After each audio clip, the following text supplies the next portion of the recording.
Hindi masyadong malayo mula rito ang lugar na yon. Makakapagbigay ka ba ng iba pang detalye? Baka sakaling malaman natin yung eksaktong lokasyon. May nakikita ka pa ba? Oo.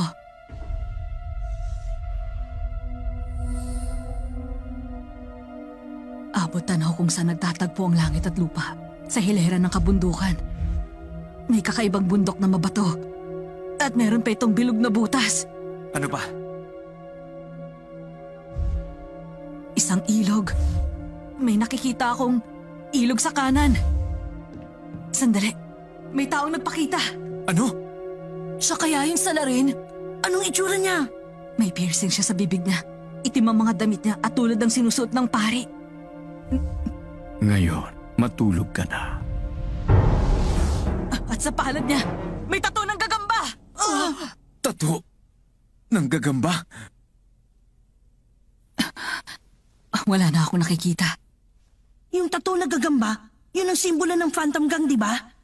Bukod doon, may nakalagay ding number 4 sa palad niya tulad ng kay Hisoka. Bakit kaya dalawa silang number 4? Ibig sabihin ba niyan si Hisoka ang pinalit sa kanya bilang bagong number 4?